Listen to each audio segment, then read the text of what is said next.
গল্পের সবাই অগ্নিলা চ্যানেলে আপনারা শুনছেন সুনীল গঙ্গোপাধ্যায়ের লেখা ছবির দেশে কবিতার দেশে। আজ রয়েছে এর সপ্তম পর্ব।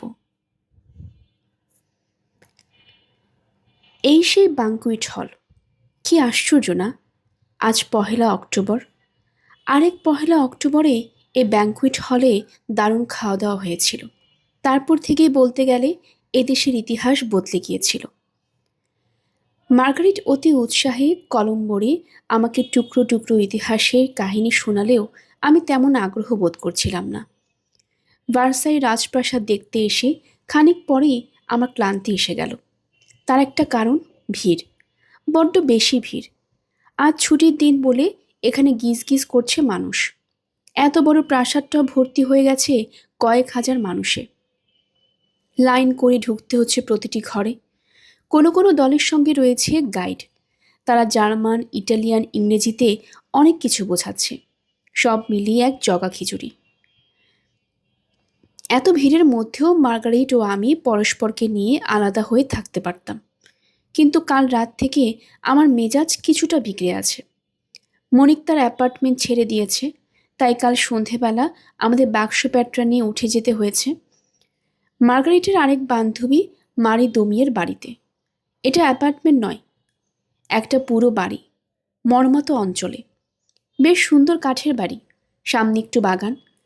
এই এলাকাটা খানিকটা উঁচু। এখান থেকে প্যারিসের অনেকখানি দেখা যায়। রাত্রের আলো ঝলমল নগরীর রূপ জানলা দিয়েই চোখে পড়ে। তবু সে বাড়িতে ঢুকে খানিকক্ষণের মধ্যেই আমার অস্বস্তি হতে লাগলো। এখানে একেবারে পারিবারিক আবহাওয়া, মারির স্বামী এবং 2টি ছেলে মেয়ে রয়েছে এবং একজন বৃদ্ধা।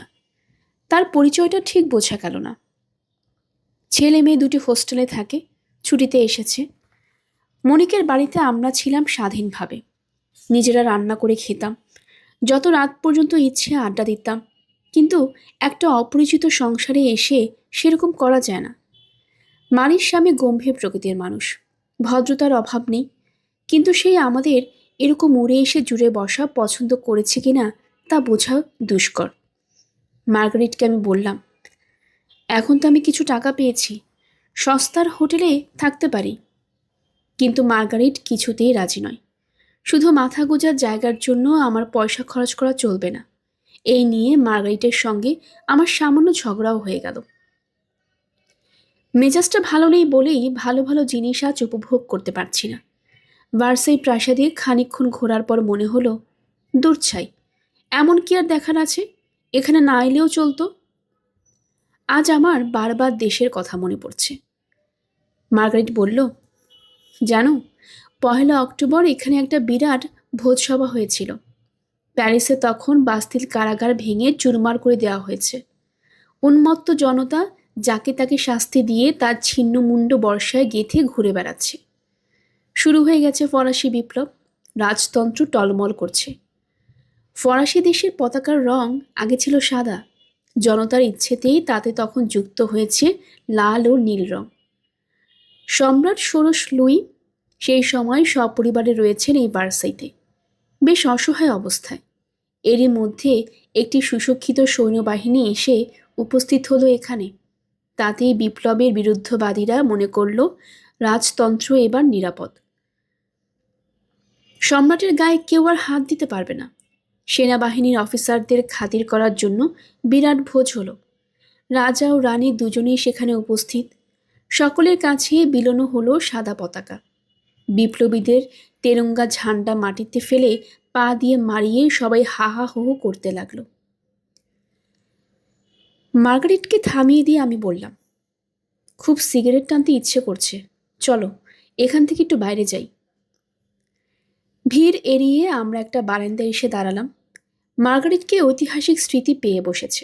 সে বাইরের দিকে তাকিয়ে বলল, এই যে বাইরে বাগান দেখছো, এইসব জায়গায় ভার্সাইয়ের সব রাস্তাঘাটে সেই 1 অক্টোবরের পরের এক রাতে শুয়েছিল হাজার হাজার মানুষ। এই রাজবাড়ি ভোজসভার কথা রটে গিয়েছিল প্যারিসে। ওদিকে সেখানে তখন কোনো খাদ্য নেই। বাড়ির মেয়েরা পর্যন্ত রাস্তায় নেমে এসে রুটি দাবি করেছিল। অক্টোবরের 5 তারিখে প্যারিসের বিক্ষুব্ধ জনতা ঠিক করলো তারা ভার্সাইয়ে এসে রাজার কাছে বলবে, আমাদের খাদ্য দাও, নইলে তুমি নিপাত যাও। প্যারিস থেকে হেঁটে চলে এলো সেই বিশাল ক্ষুধার্ত ক্ষুব্ধ মানুষের মিছিল। তাদের মধ্যে নারী ছিল কয়েক হাজার।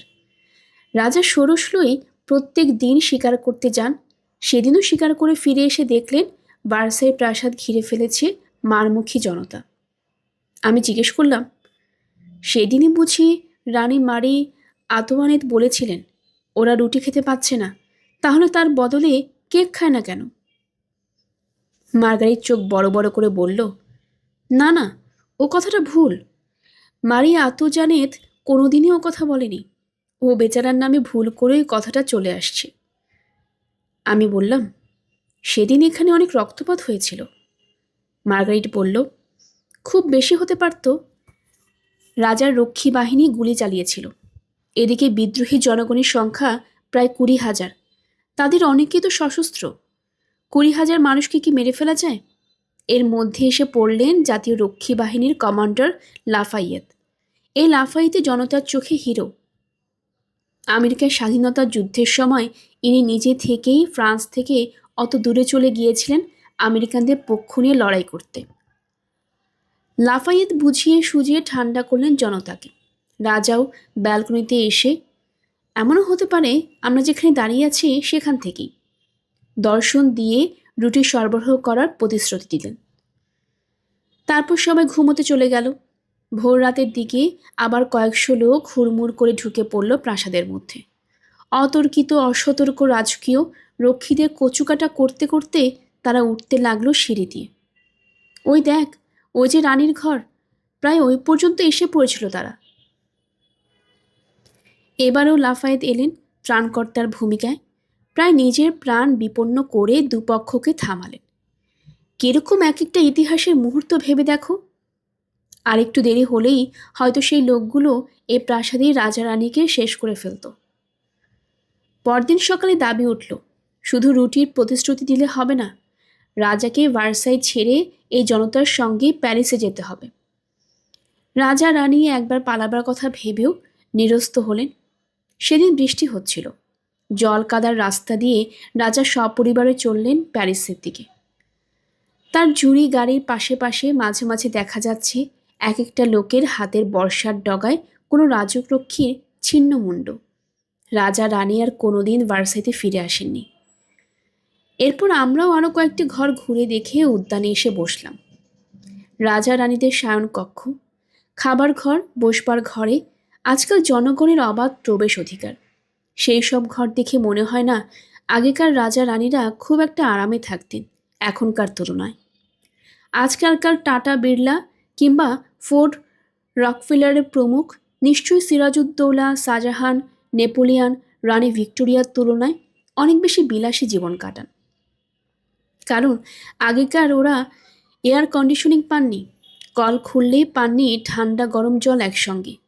লিফটের বদলে কত সিঁড়ি না ভাঙতে হয়েছে সারা জীবনে। ভার্সের বাগান এখন অনেকের কাছে দর্শনীয়, কিন্তু আমার ভালো লাগেনি। ফরাসিদের বাগান বড় বেশি বেশি সাজানো। কোথাও একটাও স্বাভাবিক গাছ নেই। সব গাছ কেটে কুটে নানা রকম আকৃতি দেওয়া হয়েছে। ফুলের বাগানগুলিকে দেওয়া হয়েছে জ্যামিতিক আকৃতি। গাছপালার উপর এত বেশি ছুরিকাচি চালানো দেখলে আমার কষ্ট হয়। একটু পরে আমি বললাম, মার্গারিট, এখানে এসে তোমার ফরাসি বিপ্লবের কথা মনে পড়ছে, সেটা স্বাভাবিক। আমার কিন্তু মনে পড়ছে অন্য বিষয়। ভার্সাই চুক্তির কথা তুমি জানো? সেটা ফরাসি বিপ্লবে 6 বছর আগেরকার কথা। ভারতবর্ষে তখন ইংরেজ আর ফরাসিদের মধ্যে খুব লড়াই চলছে। আমাদের দেশটাকে তখন এই দুই শক্তির মধ্যে কে কতটা ভাগাভাগি করে নেবে তা ঠিক হয়নি। অবশ্য ইংরেজদের কূটনীতি ও রণকৌশল ছিল ফরাসিদের চেয়ে অনেক বেশি জোরালো। যাই হোক, ভারতের মাটিতে যাতে এই দুই পক্ষ অযথা শক্তি ক্ষয় না করে সেজন্য ভার্সাইতে হয়েছিল একটা শান্তি চুক্তি। ইংরেজরা ফরাসিদের ছেড়ে দিল পন্ডিচেরি, মাহি এবং সুরাটের খানিকটা অংশ। ভারতীয়রা কিছু জানলই না যে তাদের ভাগ্য ভাগাভাগি হচ্ছে ভার্সাইতে প্রাসাদে। মার্গারিট বলল, ইতিহাসে পড়েছি দক্ষিণ ভারতে হায়দার আলী নামে একজন নবাব ছিল। সে ফরাসিদের সাহায্য নিয়ে হিন্দুস্থান থেকে ইংরেজদের পুরোপুরি হটিয়ে দেওয়ার উদ্যোগ নিয়েছিল। কিন্তু হায়দার আলী হঠাৎ মারা গেলেন। তার ছেলে টিপু সাহেব। আমি বললাম, এই ভার্সাইয়ের সঙ্গে আমাদের বাংলা কবিতারও খানিকটা যোগ আছে। আমাদের একজন বাঙালি কবি এখানে কিছুদিন ছিলেন, এখানে বসে লিখেছেন। তার নাম মাইকেল মধুসূদন দত্ত। রাজা রাজরার কাহিনীর চেয়ে কবিদের সম্পর্কেই মার্গারেটের উৎসাহ অনেক বেশি। সে বলল, বাঙালি কবি, তার নাম মাইকেল, নিশ্চয়ই খ্রিস্টিয়ান, সে বাংলা কবিতা লিখেছে। আমি বললাম, হ্যাঁ, তিনি খাঁটি বাঙালির ছেলে খ্রিস্টান হয়ে ইংরেজিতে লিখতে শুরু করেছিলেন।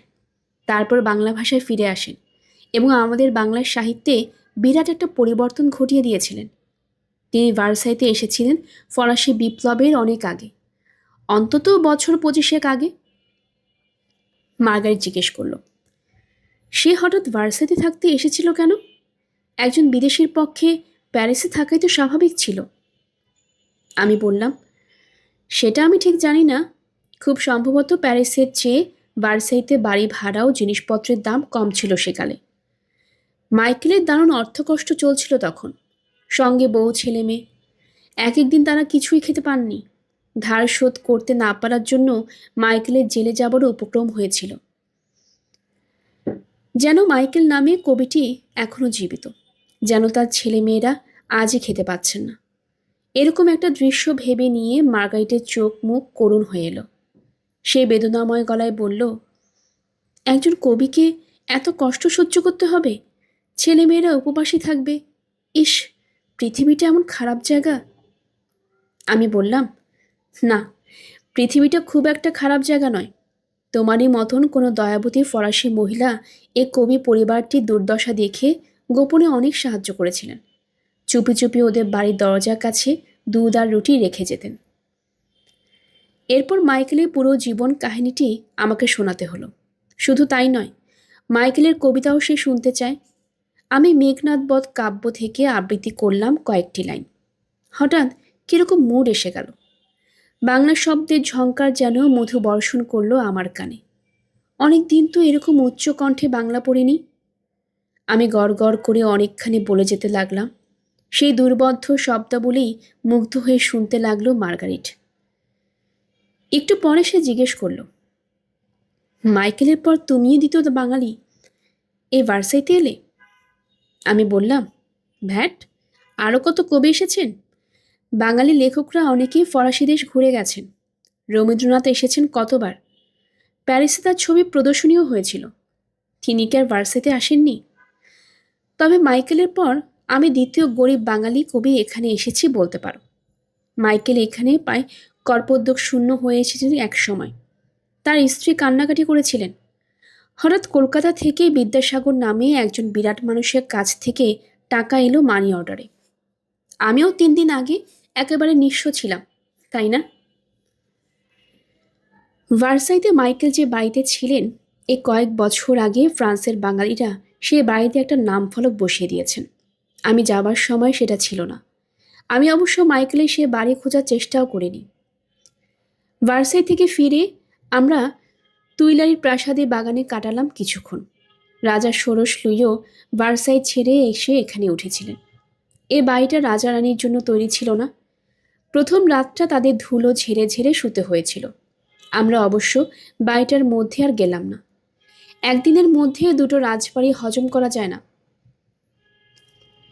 এখন থেকে আবার মারির বাড়িতে ফিরে যেতে হবে ভেবেই আমার মনটা খচখচ করতে লাগলো। হয়তো ওরা খুবই ভালো ব্যবহার করবে, তবু এরকম আতিথ্য আমি কিছুতেই মেনে নিতে পারি না। আমাকে শুতে দেওয়া হয়েছে বৈঠকখানায়। এদেশের পক্ষে সেটা অস্বাভাবিক কিছু নয়। প্রায় সব বৈঠকখানাতেই একটা সোফা কাম বেড থাকে। আমেরিকায় যাকে বলে ড্যাভেনপোর্ট। দিনের বেলা সোফা, রাত্রিরে সেটা খুলে নিলেই বিছানা। কিন্তু আমাকে সকালবেলা ঘুম থেকে উঠেই বিছানা গুটিয়ে ঘরখানা ফিটফাট করতে হবে। দিনের বেলা ইচ্ছে হলেও বিছানায় গড়ানো যাবে না। এরকম শয়ন ব্যবস্থায় প্রাইভেসিও থাকে না। প্যারিসে দুর্দর্শ ঘর বাঙালি আছে নিশ্চয়ই। তাদের কারো কাছে চাইলে কি আশ্রয় পাওয়া যেত না? কিন্তু আমি একজনকেও চিনি না। মার্গারেট কিছুতেই আমার অস্বস্তির কারণটা ঠিক বুঝতে পারছে না। আমি কিছু বলতে গেলেই ও বলে, তুমি ভুল করছো সুনীল। আমরা মারির বাড়িতে জোর করে উঠিনি। ওর বাড়িতে থাকি না বলে ও কতবার রাগারাগি করেছে। ও নিজেই বিশেষ করে তোমাকে নেমন্তন্ন করেছে। মারি ভারতীয় যোগব্যায়াম সম্পর্কে খুব আগ্রহী। ও এক বর্ণ ইংরেজি জানে না বলে তোমার সঙ্গে ঠিক মতন কথা বলতে পারছে না। আর দু একদিনের মধ্যে আড়ষ্টতা কেটে যাবে। তখন দেখবে তোমাকে যোগব্যায়াম সম্পর্কে প্রশ্ন করে কান ঝালাপালা করে দেবে। হায় রে, আমি মারিকে যোগব্যায়াম শেখাবো? ও বিষয়ে আমি কিচ্ছু জানি না। আমি বললাম, মার্গারিট, তোমার মা বাবার সঙ্গে দেখা করতে যাবার কি হলো? চলো তোমাদের বাড়িতে গিয়ে দু একদিন থেকে আসি। হোক না গ্রাম, আমার গ্রাম খুব পছন্দ। আমি নিজেও তো গ্রামের ছেলে। মার্গারেটের মা বাবা আমার সঙ্গে কীরকম ব্যবহার করবেন সেই বিষয়েও এখনও নিশ্চিন্ত নই। তাই মার্গারেট ও ব্যাপারে বেশি উৎসাহ দেখাচ্ছে না। রোজই একবার ফোন করে বাড়িতে। এর মধ্যে আমার কথা উল্লেখ করেছে কিনা কে জানে। রাত্রিরে আমার অস্বস্তি বেড়ে গেল আরও বেশি। মার্গারেটের বান্ধবী মারি রান্না করে আমাদের খাওয়ালো নানা রকম। কথায় কথায় জানা গেল সে আবার গর্ভবতী। মার্গারেটেরই সমবয়সী সে, অথচ এর মধ্যে দুটির পর তৃতীয় সন্তানের জননী হতে চলেছে। বোধহয় এটা যোগব্যায়ামের সুফল। এই অবস্থায় আমাদের জন্য তাকে বাড়তি পরিশ্রম করতে হবে। ওদের বাড়িতে নিজস্ব সেলার আছে, সেখানে নানা রকম ওয়াইনের স্টক। মারির গম্ভীর প্রকৃতির স্বামীটি ওয়াইন খেতেও খাওয়াতে ভালোবাসে। পানাহার বেশ ভালোই হলো বটে, কিন্তু মনিকের বাড়িতে যে চমৎকার আড্ডা হতো সেই মজা এখানে একেবারেই পাওয়া গেল না। মারি গল্প করতে লাগলো তার কলেজ জীবন ও চেনাশুনো লোকদের সম্পর্কে, যাদের আমি বিন্দুমাত্র চিনি না। ওদের রসিকতাগুলো প্রাইভেট জোকস পর্যায়ের। ওরা যখন হাসে তখন আমি হাসতেও পারি না, আবার মুখ গম্ভীর করে বসে থাকলে বোকা বোকা লাগে। তাছাড়া ফরাসি মেয়েরা নিজেদের মধ্যে যখন কথা বলে তখন অনেকটা বাঙালি মেয়েদের মতনই এমন ঝড়ের বেগে কলকল স্বরে সব কিছু বলে যে বাইরের লোকের পক্ষে বোঝা দুঃসাধ্য। সকালবেলা মার্গারিট আবার ফোন করলো তার মা বাবাকে। তারপর আমাকে বলল, আজ মায়ের কাছে খুব বকুনি খেলাম। আমি ভয় পেয়ে জিজ্ঞেস করলাম, এই রে, আমার কথা বলেছ বুঝি? মার্গারিট বলল, না, সেজন্য নয়। আইওয়া থেকে একটা টেলিগ্রাম এসেছে। ওখানে ইউনিভার্সিটিতে নতুন সেমিস্টার শুরু হয়ে গেছে। আমি এখনও নাম রেজিস্ট্রি করিনি। ওরা জানতে চেয়েছে আমি এই সেমিস্টারেও পড়াতে চাই কিনা। দেরি করলে আমার নাম কেটে দেবে। মা তাই জানতে চেয়েছে আমি শুধু শুধু এতদিন প্যারিসে বসে আছি কেন। আমি বললাম, তাহলে তো তোমাকে আমেরিকায় ফিরতেই হবে। মার্গারিট একটুক্ষণ চুপ করে থেকে বলল, ও কথা পরে চিন্তা করা যাবে। আজ আমাদের রেনোয়ার একক প্রদর্শনী দেখতে যাওয়ার কথা। চলো চলো, আর দেরি করো না। আমরা বেরিয়ে পড়লাম বাড়ি থেকে। মার্গারিটের সঙ্গে আমার সংলাপ আমি যেভাবে লিখছি এটা সঠিক নয়। আমাদের মধ্যে ছিল তুই তোকারির সম্পর্ক। ইংরেজিতে তুই তুমি আপনির ব্যাপার নেই, সব ইউ দিয়ে সেরে নেওয়া যায়। ফরাসিতে কিন্তু আছে তু আর ভু। এর মধ্যে তু একেবারে তুই, এরই মতন শোনায়। হিন্দিতেও তু মানে তু। আমি মার্গারিটের সঙ্গে যখন দু চারটে বাংলা কথা বলতাম তখনও তাকে তুইই বলতাম। সুতরাং শেষের দুটি সংলাপ আসলে ছিল এরকম, এই খুকি, তাহলে তো তোকে এবার আমেরিকায় ফিরতেই হবে। সে কথা পরে ভেবে দেখব। সুনীল, আর দেরি করিস না, চটপট তৈরি হয়ে নে, এক্ষুনি বেরিয়ে পড়তে হবে। লুভর মিউজিয়ামের পাশের এক অংশে চলছিল পিয়ের অসুস্থ রেনোয়ার একক ধারাবাহিক প্রদর্শনী। একজন বিশ্ববিখ্যাত শিল্পীর এতগুলো ছবি একসঙ্গে দেখার অভিজ্ঞতা অবিস্মরণীয়। লুভর প্রাসাদের সামনে যে চত্বর, সেখান দিয়ে হাঁটতে হাঁটতে মার্গারিট বলল, জানো, বাচ্চা বয়সে রেনোয়া এখানে খেলা করতেন। রেনোয়া ছিলেন গরিবের ছেলে। ওর বাবা ছিলেন একজন সাধারণ দর্জি। ওরা এই পাড়াতেই থাকতেন। তখন কেউ স্বপ্নেও ভাবতে পারেনি যে একদিন ওই ছেলেটির আঁকা ছবি লুভর মিউজিয়ামে টাঙানো হবে।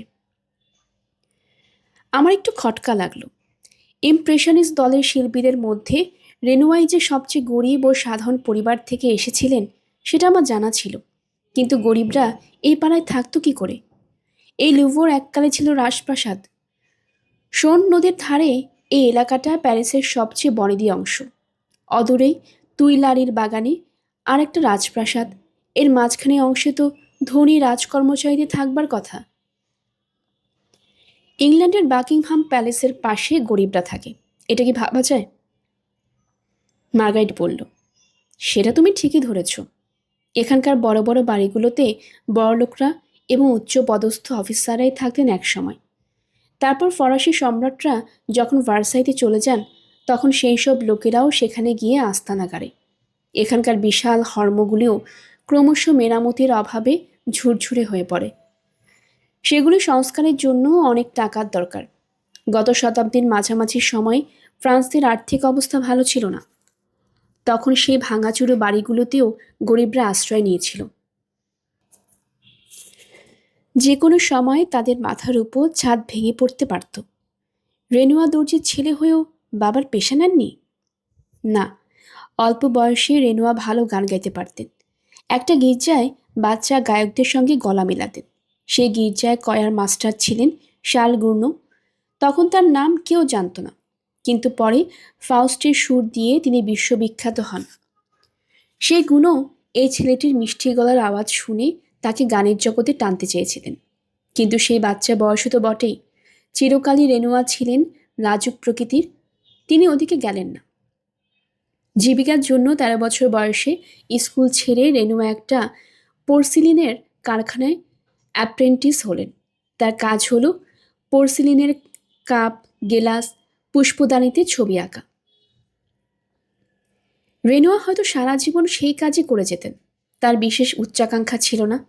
তার মনোভাব ছিল যেমন চলছে চলুক। কাপ, ডিশ, ঘড়িতে ছোট ছোট ফুল পাখি আঁকতেন। দুপুরে লুভর মিউজিয়ামে ঘুরে ঘুরে ছবি দেখতেন আর নিজের শখে একটু আধটু অয়েল পেন্টিংও চর্চা করতেন। কিন্তু কিছুদিন বাদে সেই পোর্সিলিনের কারখানাটা উঠে গেল। তখন ছাপার যুগ চলে এসেছে। প্রত্যেকটা কাপ গেলাসে আলাদা করে ছবি হাতে আঁকার বদলে একটা ছবি হাজার হাজার কাপ গেলাসে ছাপার পদ্ধতি চালু হয়েছে। আধুনিক এইসব কারখানার সঙ্গে পুরনো কারখানাটি প্রতিযোগিতায় টিকতে পারল না। বেকার হবার পরে রেনুয়ার সত্যিকারের শিল্পের দিকে ঝোঁক এলো। ভেতরে ঢুকে আমরা রেনুয়ার একেবারে গোড়ার দিকে ছবি আঁকা দেখতে শুরু করলাম। ডায়না নামের ছবিটির সামনে দাঁড়িয়ে মার্গারিট বলল, দেখো, এই ছবিটা যখন এঁকেছিলেন তখন রেনুয়ার বয়স ২৬। পাথরের উপর বসে আছে একটি নগ্ন নারী, হাতে ধনুক, পায়ের কাছে একটা মৃত হরিণ। এখানকার বহু বইতে এই ছবিটা থাকে, অথচ তখনকার সরকারি সালও এই ছবিটা প্রত্যাখ্যান করেছিল। সেই প্রত্যাখ্যাত শিল্পীরাই ইমপ্রেশনিস্ট গোষ্ঠী তৈরি করেছিলেন।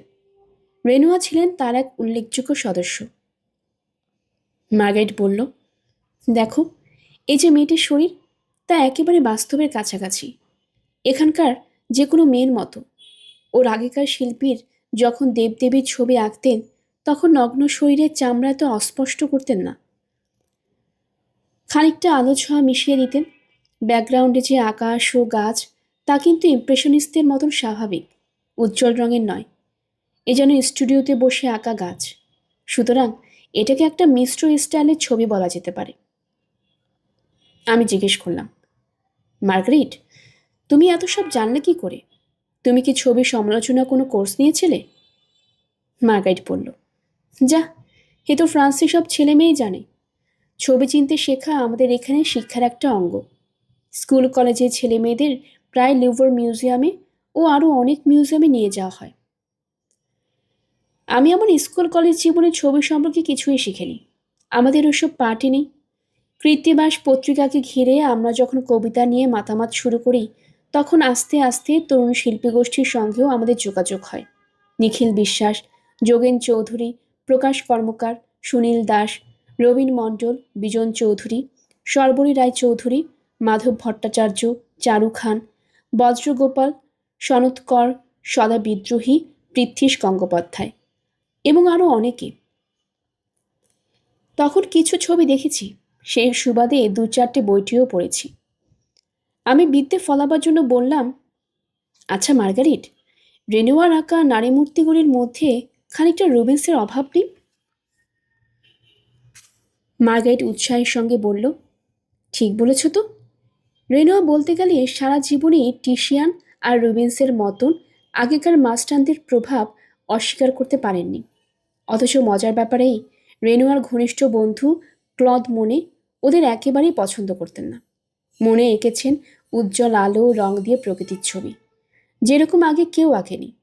সেই হিসেবে রেনোয়াকে পুরোপুরি ইমপ্রেশনিস্ট বলাও যায় না। উনি নিজেই এই গোষ্ঠীর সঙ্গে সম্পর্ক ছিন্ন করেছিলেন এক সময়, সেটা অবশ্য স্বার্থপর কারণে। হঠাৎ অন্যমনস্ক হয়ে গিয়ে গলার সুর বদল করে মার্গারেট বলল, আমাকে তাড়াতাড়ি আমেরিকায় ফিরতেই হবে, না হলে পরের সেমিস্টারে পড়াবার কাজটা পাবো না। তুমি আমার সঙ্গে যাবে না সুনীল? আমি বললাম, কী করে যাব? আমি যে টিকিট খরচ করে ফেলেছি, আবার টিকিট কাটার টাকা কোথায় পাবো? মার্গারেট গভীর বিস্ময়ের সঙ্গে বলল, আমি একা ফিরে যাব? আইওয়াতে আমি একা থাকবো? আমি খানিকটা দূরে গিয়ে জিজ্ঞেস করলাম, তুমি রেনুয়াকে স্বার্থপর বললে কেন? এই ছবিটা, এই যে একটা পোর্ট্রেট, এই মহিলাকে? মার্গারেটের মন অমনি আবার ছবির দিকে ঘুরে গেল। আমার পাশে এসে বলল, গত শতাব্দীর 60-এর দশকে এইসব শিল্পীদের অবস্থা খুব খারাপ হয়ে গিয়েছিল। ফ্রান্সে তখন রাজনৈতিক গোলযোগ চলছে, ছবি কেনার লোকও খুব কম, আর এই তরুণ শিল্পীদের তো কেউ পাত্তাই দিত না। মাঝে মাঝে এরা খেতে পেত না পর্যন্ত। তার চেয়েও সাংঘাতিক কথা, এদের রং তুলে ক্যানভাস কেনার পয়সা পর্যন্ত জুটত না। তুমি ভাবো তো সুনীল, শিল্পের জন্য এরা আর সব কিছু ছেড়ে এসেছে, অথচ ছবিও আঁকতে পারছে না। রেনোয়া এক একদিন তার বাবা মায়ের কাছ থেকে রুটি চেয়ে নিয়ে গিয়ে তার বন্ধু ক্লদ মুনিকে খাওয়াতো। 60-এর দশকে রেনোয়া অনেকটা পয়সার জন্যই পোর্ট্রেট আঁকার দিকে ঝুঁকে পড়েন। সরকারি সালোতে ছবি টাঙালে তবু খানিকটা পরিচিতি হবে, ছবি বিক্রির সম্ভাবনা দেখা দেবে। সেজন্য রেনোয়া তার বন্ধু ইমপ্রেশনিস্টদের সঙ্গে সম্পর্ক ছিন্ন করে আবার সরকারি উদ্যোগে বাৎসরিক প্রতিযোগিতায় ছবি জমা দিতে লাগলেন। তিনি তার বন্ধুদের আন্দোলনের সঙ্গে খানিকটা বিশ্বাসঘাতকতাই করেছিলেন বলা যায়। রেনোয়ার সপক্ষে যুক্তি দেখিয়ে বলেছিলেন, আমি সরকারি সালোতে ছবি দিচ্ছি নিছক ব্যবসাগত কারণে। সরকারি ব্যবস্থার বিরুদ্ধে বিদ্রোহ করে আমি আর সময় নষ্ট করতে চাই না। এই যে চমৎকার পোর্ট্রেটখানা দেখছো, এই মাদাম সারপেন্তিয়ের কীরকম গর্বিত মুখখানা একবার দেখো। ইনিকে জানো? তখনকার দিনে বিখ্যাত প্রকাশক জর্জ সারপান্তিয়ের স্ত্রী। এই মহিলা ছিলেন সেকালের একজন বিখ্যাত হোস্টেস, প্যারিসের সমাজের মধ্যমণি হতে চেয়েছিলেন। তুমি এই ধরনের ফরাসি রমণীদের কথা নিশ্চয়ই শুনেছ। এরা এদের বাড়ির বৈঠকখানায় বিখ্যাত সব লেখক শিল্পীদের নিয়মিত আপ্যায়ন করতেন। ফরাসি দেশের এটা একটা ট্র্যাডিশন। গরিব শিল্পী রেনুয়া ভিড়ে গেলেন এই উচ্চবিত্ত সমাজে। এইসব নারী পুরুষদের মুখচ্ছবি এঁকে তার অবস্থা খানিকটা ফিরল। তিনি ফ্যাশনেবল পোর্ট্রেট শিল্পী হিসেবে পরিচিত পেলেন, তবু অতৃপ্ত ছিল তার মনে। এই সময় তিনি ঘুরে বেড়ালেন কিছুটা। দেখলেন আলজেরিয়া, ইতালি। আলজেরিয়ার অভিজ্ঞতা নিয়ে তিনি আঁকলেন বিরাট ক্যানভাসে আলজেরিয়ার মুসলমান উৎসব, কিংবা আলজেরিয়ানদের সাজে ফরাসি রমণীরা। আমি জিজ্ঞেস করলাম, রেনুয়া যে এত নগ্ন নারীদের ছবি এঁকেছিলেন, সেগুলোও বিক্রি হতো না? মার্গারেট হেসে ফেলে বলল, ফরাসিরা সবাই তো নগ্ন মেয়ে আঁকে, তাতে আর আলাদা আকর্ষণ কি আছে? ছবিটা কেমন সেটাই বড় কথা। আসলে কি জানো, রেনোয়ার যখন 40 বছর বয়স, তখন তিনি আলিন সারিগো নামে একটা বাচ্চা মেয়ের সঙ্গে পরিচিত হয়েছিলেন। আমার মতে সেই মেয়েটিকে নিয়ে তিনি যে ছবিগুলো এঁকেছিলেন, সেই সব নারী প্রতিকৃতির মধ্যেই সত্যিকারে একটা আলাদা ব্যাপার আছে। আমি বললাম, হ্যাঁ হ্যাঁ, তার পরের দিকে অনেক ছবিতে একটা বাচ্চা মেয়েকে দেখতে পাচ্ছি। খুব বাচ্চা নয়, সদ্য কৈশোর পেরিয়েছে। যেমন বাগানে দুটি মেয়ে, তরুণ স্নানাথিনী, কিংবা কিশোরী মেয়ে চুল আঁচড়াচ্ছে। সবই তো একই মডেল মনে হয়। মার্গারেট বলল, মেয়েটি তেমন সুন্দরী নয়, নাকটা একটু বোচা, চোখ দুটো বেড়ালের মতো, কিন্তু মুখে কি স্বর্গীয় সারল্য। নগ্ন হলেও মনে হয় এখনো জানে না কুমারিত্ব ভঙ্গ করা কি ব্যাপার। রেনু অবশ্য পরে মেয়েটিকে বিয়ে করেছিলেন। আমি বললাম, মার্গারিট, তোমার নাক বোচা নয়, চোখ দুটো বেড়ালের মতন নয়, তবুও এই মেয়েটির মুখের আভার সঙ্গে তোমার মুখের মিল আছে। মার্গারিট আমার শ্রুতি সম্পূর্ণ অগ্রাহ্য করে বলল, আমাকে যদি 2-4 দিনের মধ্যে আমাকে চলে যেতে হয়, তাহলে তোমাকে প্যারিস কিংবা ফ্রান্সের অন্য জায়গা কে দেখাবে? আমি বললাম, তুমি চলে গেলে আমার তো এখানে আর থাকাই প্রশ্ন ওঠে না, আমিও ফিরে যাব। মার্গারিট তবু অবুঝের মতো প্রশ্ন করল, কোথায় ফিরে যাবে?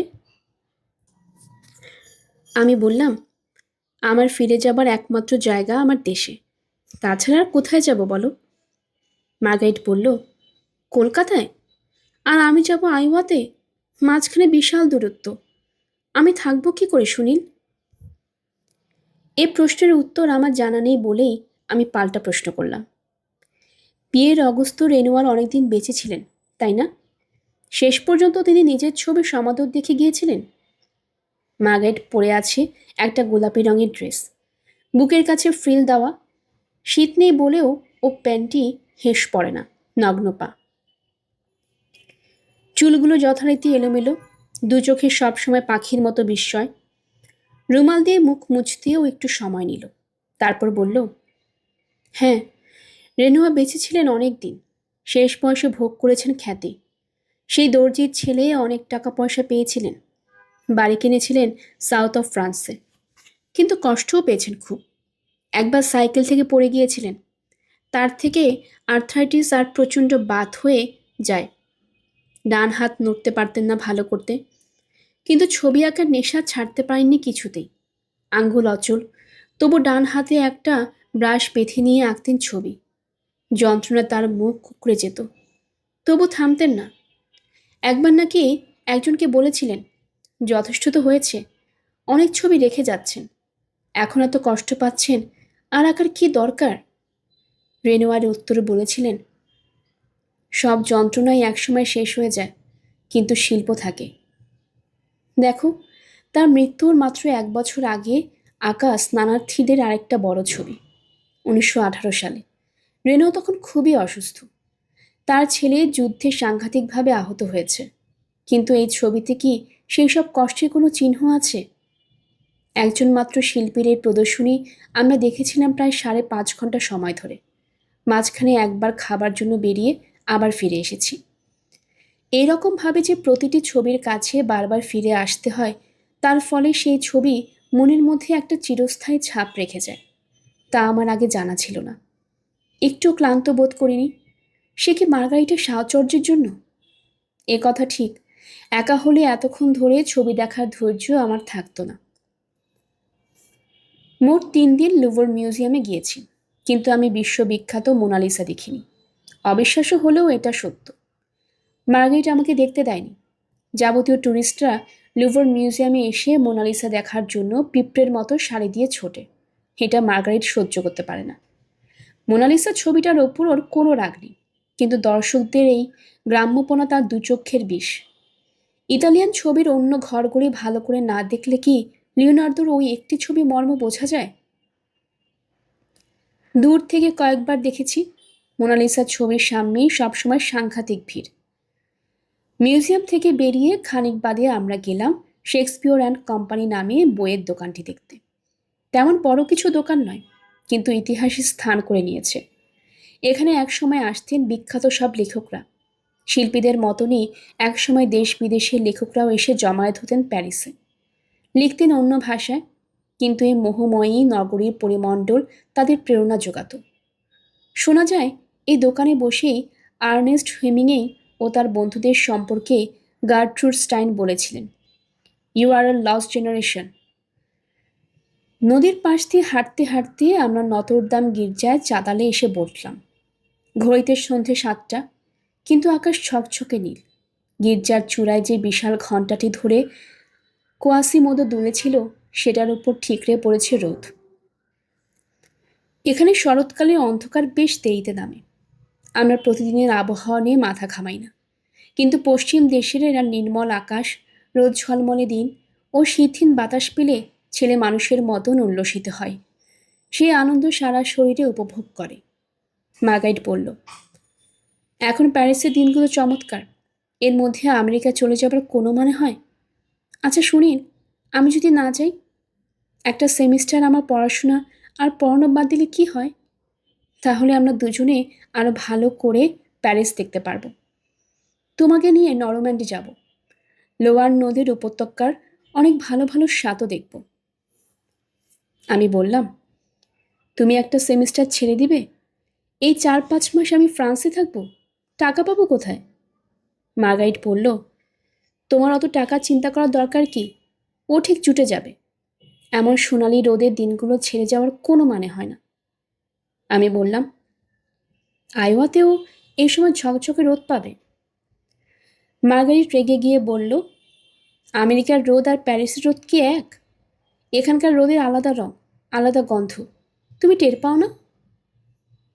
আমি সিগারেট ধরাবার ছলে খানিকটা সময় নিয়ে বললাম, ভালো কথা মনে পড়েছে। আচ্ছা মার্গারিট, সেদিন মনিকের বাড়িতে রাত্রিরে আড্ডায় আমি জিজ্ঞেস করেছিলাম, সে যুগের কবি সাহিত্যিকরা যেসব তরুণ শিল্পী পরীক্ষামূলক ছবি আঁকছে, স্টুডিও ছেড়ে চলে যাচ্ছে প্রকৃতির মধ্যে, রঙের মধ্যে রং না মিশিয়ে উজ্জ্বলতা আনছে, তাদের সাহায্য করেছিলেন কিনা? আমি ভিক্তর হুগোর নাম করতেই পিয়ের হো হো করে হেসে উঠল। তুমি আর মনিকও হাসছিলে। কেন? তোমার ভক্তর হুগোকে বড় লেখক মনে করো না? মার্গারেট হেসে বলল, অবশ্যই ইয়োগো খুব বড় লেখক। তার বিরাট ব্যক্তিত্ব ফরাসি সাহিত্যের অনেকখানি জুড়ে আছে। কিন্তু তুমি যে সময়টার কথা বললে, সেই সময়টায় ইয়োগো নানা রকম পাগলামি করেছিলেন।